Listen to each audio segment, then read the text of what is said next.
tās ir beigas, dzīve bez uzlīmēm.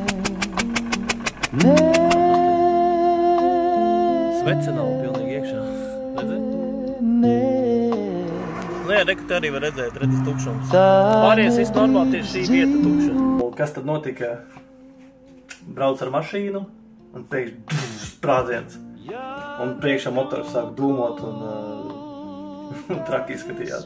Apstādāja mašīnu, izslēdz ārā. Ok, skatos, ka nekas nav, bet ieslēdz iekšā atkal skaņa nenormāli.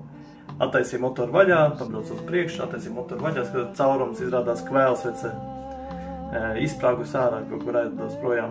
Pat uztaisīts tāds bukte priekšējā kapotā.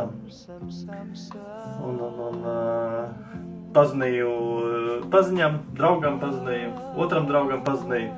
Viņi abi divi ar mašīnām ņemās, tā kā ikdienā. Viņi saka, nu davai vienkārši skrūvu aizskrūvēt ciet. Es biju tālu projām no Rīgas, Lietuvā precīzāk.